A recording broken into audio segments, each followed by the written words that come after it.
Hello YouTube, this is Dazza the Cameraman. Today is Sunday, July 23rd, 2017, and it seems it's that time again to do another update video on the AllSky cameras, which are often used supposedly to show us Nibiru, Planet X, crossing the sky. This seems to be a favourite site with the Nibiru watchers, and they go to these AllSky webcams and post these videos supposedly showing Nibiru crossing the sky. For example, here is the Deacon webcam in Australia. Let's take a look at that one, and you can see the recent time lapse from this camera. We're looking at a series of 6 images of the AllSky camera from Deacon, Australia. Now often we see these apparent objects crossing the sky, and people love to make these videos. Now I saw on Facebook the other night somebody had posted one of these camera images from a site in Rome and announced that Helion and Nibiru could be clearly seen crossing the sky. So we're going to take a look at that one next. So here is one of the images that was presented to me the other night on Facebook, supposedly showing Nibiru crossing the sky from west to east. Now, which is interesting because, as we know, the sun, the stars, the moon, and so on all cross the sky from east to west due to the rotation of the Earth.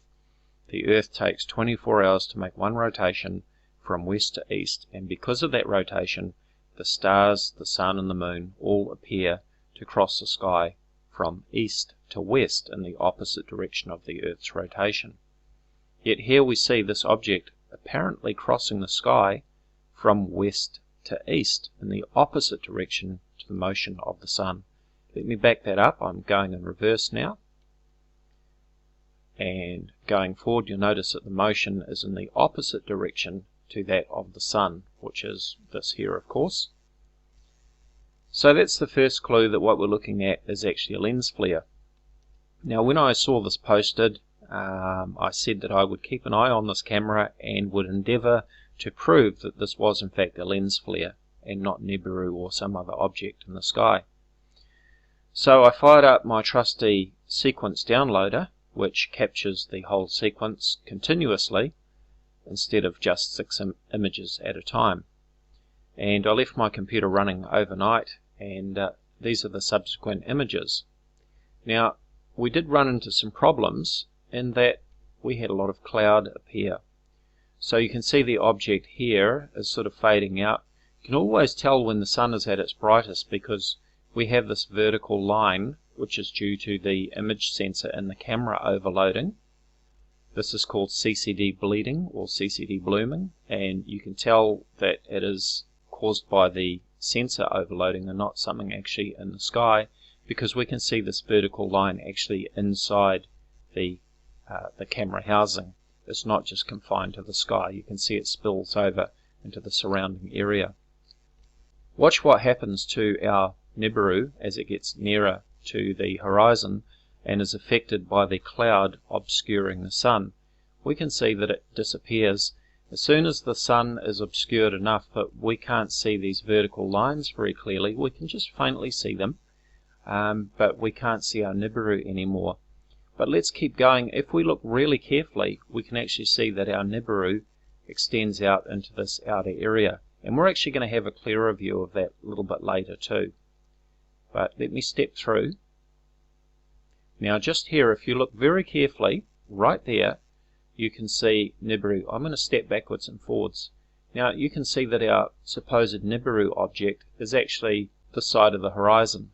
And if I keep going a few more frames, you can see it just there on the inside of the camera housing. So obviously it cannot be an object in the sky. But anyway, I left my downloader running. It's still running right now, in fact. And I'll just step this through. We're into night time now. And now the sun is about to come up again the next morning over here in the east. And let's watch what happens when the sun comes up. So you can see the sun is just skirting the horizon there.